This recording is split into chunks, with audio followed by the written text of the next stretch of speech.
자, 다음 두 번째로 우리 국민들이 분노하는 지점, 바로 장학금입니다. 이 장학금 얘기 한번 해봐야 될 것 같은데요. 김민지 기자, 오늘 서울대 총학생회가 처음으로 조국 후보자 사퇴를 촉구했습니다. 그렇습니다. 서울대는 말 그대로 조국 후보자의 모교이기도 하고 또 서울대 학생들은 조국 후보자의 또 제자이기도 한데요. 총학생회가 처음으로 공식 입장을 냈습니다. 바로 사퇴를 촉구한다는 그런 내용인데요. 사실 이런 입장을 내는 게 서울대 학생 사회가 보수화되고 우경화되어서가 아니다. 후한무치의 태도로 일관하기 때문이다라고 하면서 이제 사퇴의 목소리를 높였습니다. 서울대 학생들은 이제 오는 28일에 2차 촛불 집회를 예정하고 있는데요. 지난번 촛불 집회가 뭔가 자발적인 모임이었다면 이번 28일에는 총학생회 주도로 또 촛불 집회가 예정되어 있습니다. 지난 주말에 조국 선배를 향해서 조국 후보자의 후배들이 이렇게 목소리를 높였습니다. 들어보시죠. 조국 선배님께 부탁드립니다.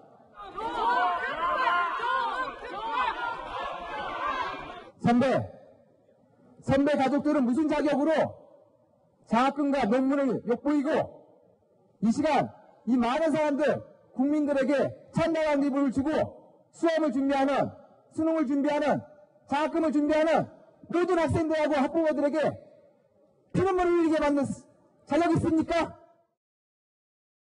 서울대 학생들 지금 조국 후보자의 후배들이고 지금은 또 제자들이기도 합니다. 네. 사퇴 목소리를 나누는 것도 참 이례적이거든요. 소수진 부장, 네. 서울대 총학생회가 이렇게 단체 행동 나서는 거 참 이례적인 것 같은데 어떻게 보십니까? 이게 5.60 때의 어떤 그 민주화 항쟁 때 외에 제가 별로 기억이 없어요. 제가 경찰 기자를 오랫동안 하면서 서울대를 담당을 했었습니다만 이런 모습이 없었거든요.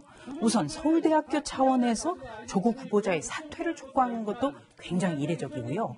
그리고 이 민주사회가 우리가 정착된 이후에 이런 특정인 때문에 촛불 집회가 벌어지고 제2차 촛불 집회가 벌어지는 것, 이것도 굉장히 이례적인 거죠. 지금까지 문재인 대통령과 조국 후보자가 촛불 집회, 촛불 시위에 대해서는 국민의 지상 명령이라고 의무부여를 해왔기 때문에 조국 후보자 역시 저런 촛불 시위에 대한 무게를 간과할 수 없을 것 같습니다. 네, 서울대 재학생들 생각도 참 궁금한데 총학이 움직이고는 있지만 그래서 서울대 온라인 커뮤니티 내용을 보면 여기서는 저기 아까 나왔던 설문조사보다 더 압도적인 좀 비율이 나옵니다. 보시면은 응답자의 97%가 임명 반대를 지금 주장을 하고 있습니다. 그러니까 지금 말씀하신 것처럼 제자들이죠, 후배들이 서울대 학생들의 더 분노가 더 크다, 일반 대중들보다 이렇게 느껴지는 부분인데 이 부분도 조국 후보자가 앞으로 충분히 해명하고 설명해야 될 부분이라고 가장 제가 봐도 마음이 아팠던 거는요. 그 환경대학원 대학원장님이 쓰신 글이 있어요. 그러니까 누군가에게는 굉장히 소중한 대학원이었는데 그 당시에 아마 한 3대1 정도 경쟁이 됐던 것 같습니다. 근데 조국 후보자 딸은 어찌 보면 그냥 뭐 의전원 가기 위해서 임시로 있었던 데 아니냐.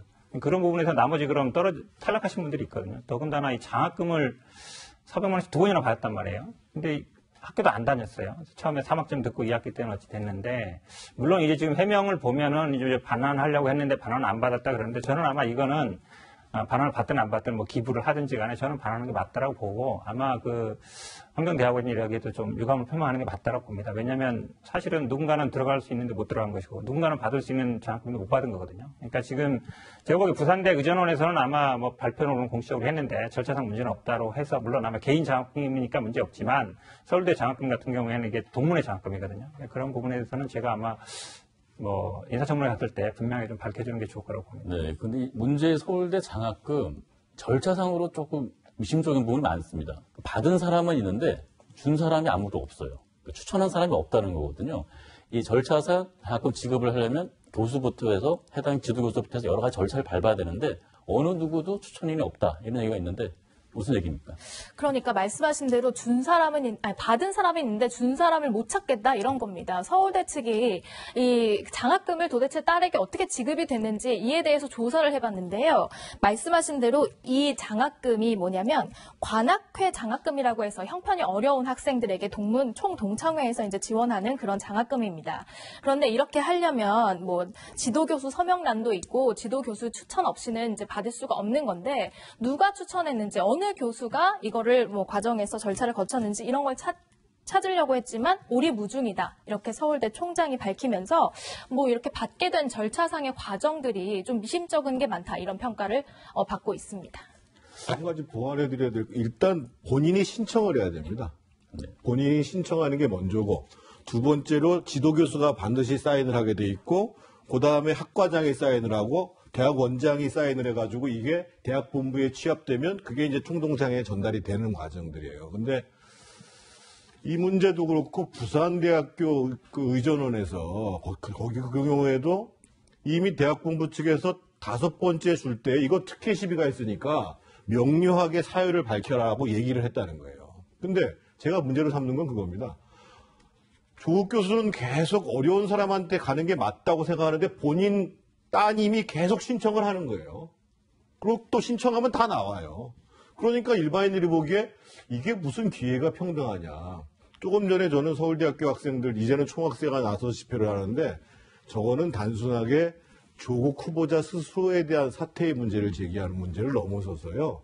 저 조국 후보자를 지명한 문재인 정부가 과연 뭐 기회는 평등하고 과정은 공정하고 결과는 정의롭다라는 얘기를 지금 할 수 있느냐. 이것에 대한 문제 제기입니다. 네.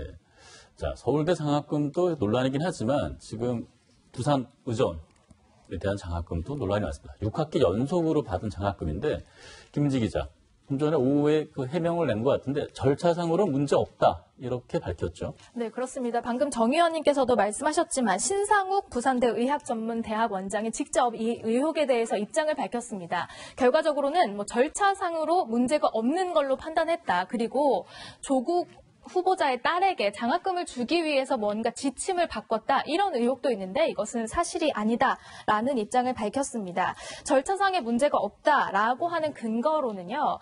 일단 그 해당 지침이 2013년 4월에 장학생 선발 지침이 신설이 됐는데 평점에 대한 기준도 나와 있어요. 하지만 이 기준은 외부 장학금에서는 예외라는 게 있기 때문이라고 설명을 했습니다.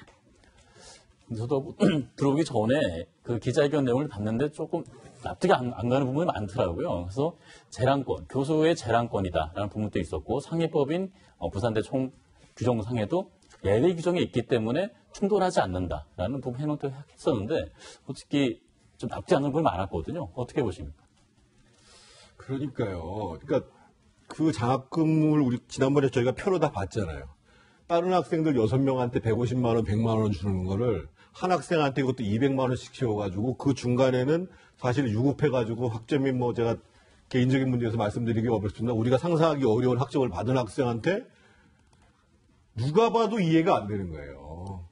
그러니까 저거를 외부 사람들이 보면 저 조국 후보자의 딸은 태어날 때부터 뭔가를 가지고 태어났다. 우리하고 다르다. 이건 평등하지가 않다. 근데 그거를 해명하는 사람들이 꼭 이런 식으로 설명해요. 위법하지는 않습니다. 그러니까 그것이 온당하다고 얘기를 하는 것이 아니라 위법하지는 않습니다. 이런 식으로 하니까 더 화가 나는 거예요. 우선 장학금이라는 건요. 학문을 장려하기 위한 돈 아니겠습니까? 그러면 기준이 대체적으로는 성적이 우수하거나 두 번째로는 정말 이 학생은 가정 환경이 어렵기 때문에 가정 환경에 위축되지 않고 공부를 해달라 이런 의미에서 주는 거예요. 그런데 조국 후보자에 따른 기본적으로 성적이 안 됐어요. 유급도 2번 받았습니다. 그리고 가정 환경이 어렵지도 않았어요. 재산 신고액이 50억 되면요. 실제 재산은 거의 100억 원 된다고 보통 생각들을 하거든요.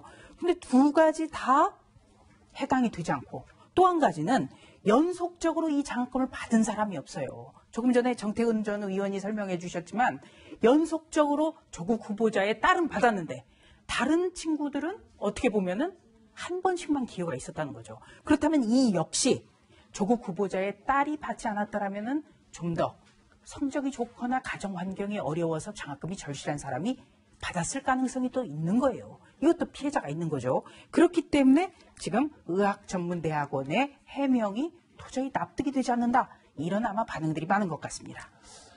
좀 전에도 지적이 나왔다시피 하나 지적할 부분이 5학기 연속 장학을 받고 나서 내부 규정을 바꿨습니다. 그래서 연속적으로 장학금을 주려고 하면은 추천 사유를 적어서 내라라고 내부적으로 규정을 바꿨는데 그럼에도 이 담당 지도교수는 또 6학기째 장학금 지급을 했어요. 그 추천서까지 사유서까지 써내면서 냈다는 얘기인데 이 부분도 좀 설명이 좀 필요할 것 같습니다. 그런데 더 큰 문제는 그분이 그렇게 장학금을 누가 봐도 특혜성으로 줬다고 하는 분이 양산 부산대병원 병원장으로 있다가 올해 2월 달에 임기가 맞춰졌는데 불과 넉 달 만에 부산의료원의 원장으로 갔고 그 부산의료원의 원장에 대한 임명권은 부산시장이 갖고 있는데 지금 현재 민주당 오거돈 시장이라는 거예요. 그러니까 저 장학금이 뭔가 조국 후보자를 통해서 영향을 미치지 않았겠는가라고 합리적으로 의심할 수가 있는 겁니다. 네, 그리고 또 한 가지 그냥 정보성으로 말씀을 드리면 조국 후보자의 딸이 5학기 연속 외부 장학금을 받은 것과 관련해서 의학전문대학원의 고위 관계자가 조 후보자 딸의 지도교수를 불러서 장학금 지급에 대해서 심사숙고해달라 이렇게 요청했다는 사실이 동아일보 취재 결과 확인이 됐습니다. 네, 이 부분도 좀 더 짚어보고요. 이제 마지막 세 번째입니다. 지금 국민들이 세 번째로 분노하는 지점 바로 사모펀드 논란입니다. 지금 계속 얘기가 나오고 있는데 과연 이게 자본시장법 위반이냐 아니냐부터 많은 얘기가 나오고 있는데 워낙 복잡한 얘기거든요. 돈 문제고 펀드고 그러다 보니까 시청자분들 이야기가 쉽지 않을 것 같습니다. 근데 보면은 지금 지난 주말 사회에 나왔던 의혹 제기의 핵심은 요겁니다. 지금 조국 후보자 가족펀드, 사모펀드가 특정 비상장 회사의 주식을 갖고 있고 그리고 이 운용사죠. 사모펀드 운용사인 코링크라는 운용사가 지금 코스닥 상장 회사인 또 다른 특정 회사의 지분을 갖고 있습니다. 그래서 한마디로 이 비상장 회사와 상장 회사를 합병을 하는 형식으로 해서 우회 상장을 하는 그런 방식이다. 그런 얘기를 하고 있는데 제가 보기에는 네. 그 그림이 조금 이상합니다. 왜냐하면 네. 지금 코랑크피가 그 운영사인데요. 운영사가 그 WFM 상장 회사의 주식 갖고 있는 게 아니라 조국 사모펀드를 운영하는 거죠. 그 운영하는 사모펀드가 이 회사를 갖고 있는 거고, 그러니까 상장 회사가 비행 상장 회사가 있는데 지금 상장 회사에 대해서 뭐 주식을 갖고 있거나 이건 아니에요. 제가 보기에는 그래프가 이쪽으로 가야 됩니다. 아니요. 예. 상장 회사 코링크 쪽에서 직접 지분 투자를 하고 있거든요. 그래서 코링크가 상장 회사예요? 네, 직접 투자분이 있고요. 그리고 두 번째는 그 2차전지 배터리 사업 관련해서 만든 펀드가 있습니다. 자체 펀드. 같이 해서 최대 지금 주주로 지금 들어가 있는 상황입니다. 쉽게 설명하면 이렇습니다. 네. 그러니까 그 조국 가족들의 사모펀드는 맞아요. 근데 그 사모펀드의 돈이 대부분 헬스 CNT라는 데에 들어갔어요. 근데 이 회사는 비상장인 거고, 그런데 그 사모펀드를 운영하는 회사가 WUFM이라는 상장 회사를 인수를 했어요. 그래서 이거를 합치게 되면 지금 이 코랭크 PE에서 갖고 있는 전환사채라는 것이 주식으로 전환돼서 상장의 이익을 받을 수 있는데 그 수혜가 고전히 가족들한테 간다. 그럴 우려가 있다고 지금 보는 거예요. 그러니까 우리가 쉽게 얘기하면 우회상장이라는 것을 그래서 시장에서는 백도어라고 그러는데 뒷문으로 들어가가지고 나는 지금 상장돼 있지 않은 것들을 상장하고 똑같은 형태로 해가지고 주식을 가치를 엄청나게 띄운다. 요럴 가능성이 있다라고 보는 거고 지금 요거 자체가 그 우회상장 자체가 자본시장법 위반이 아니라 이 사모펀드를 처음에 약정한 것, 그 내용 자체가 자본시장법에 위반될 수 있는 소지가 있는 것이 아니냐 이렇게 본다는 거죠. 우선요, 네. 이 사모펀드와 관련해서 조국 후보자는 펀드의 다른 투자자가 누군지 모른다 이렇게 이야기를 해왔습니다. 그런데 사모펀드의 투자자 6명은 모두 조국 후보자의 가족으로 드러나서요.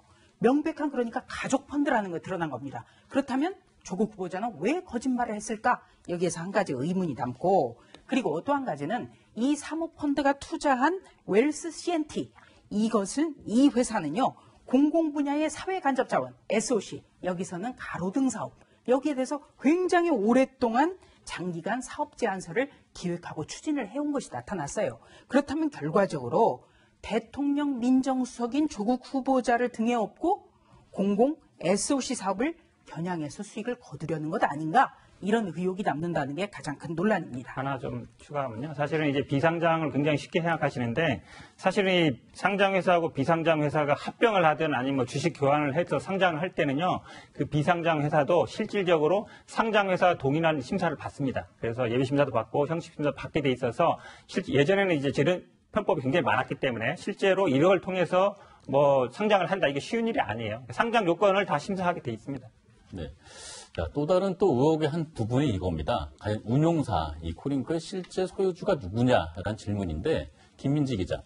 또 여기서도 또 조국 후보자의 가족이 또 등장을 하죠. 그렇습니다. 조 후보자의 조카가 또 등장합니다. 왜냐하면 그동안 조 후보자 측은 조카 조 씨가 이제 펀드 실질 소유주가 아니다 이렇게 해명을 해왔는데 그것과 반대되는 또 증언들이 나온 겁니다. 조국 법무부 장관 후보자 가족들이 좀 소유한 방금 말씀드린 그 사모펀드 모회사죠. 이제 포링크라는 회사에 실질 소유주가 오촌 조카인 조모 씨다. 지난해 9월에 조 씨로부터 그 총괄 대표라는 소개와 함께 명함을 건네받았다라는 증언이 업계 관계자로부터 나왔다고 하고요. 또 다른 업계 관계자는 이런 뭐 바지 사장을 올려놓는 경우가 빈번한데 당시 투자자들은 현직 민정수석이었던 조국의 오촌이라는 사실을 모두 알고 있었다. 이런 얘기도 나왔다고 합니다. 네. 자, 지금 조국 법무부 장관 후보자에 대해서 집중 제기된 세 가지 의혹에 대해서 정리를 해봤습니다. 저 명함 관련해서만 제가 한 말씀 드릴게요. 지금 총괄 대표라고 적혀 있죠. 조국 후보자의 오촌 조카라는 겁니다. 그런데 사모펀드라는 거는 누가 투자를 하느냐에 따라서 펀드에 몰리는 돈의 규모가 틀려져요. 그런데 지금 투자자들은 현직 민정수석이었던 조국 후보자의 오촌이라는 걸 알고 있고 총괄 대표라고 명함까지 지금 새긴 거예요. BBK 사건이 왜 터졌습니까? BBK 대표 직함 이명박 이 명함 한 장으로 촉발됐던 거예요. 그렇기 때문에 사모펀드 투자자가 누군지도 모르고 오촌 조카가 총괄 대표라는 건 사실이 아니라는 것, 이 점이 거짓말 아닌가. 이런 논란이 커질 수밖에 없는 겁니다. 네. 자, 이런 여러 가지 논란, 이제 9월 2일과 3일입니다. 이제 청문회가 잡혔으니까 그 전까지 어느 정도 해소가 되기를 기대해 보겠습니다.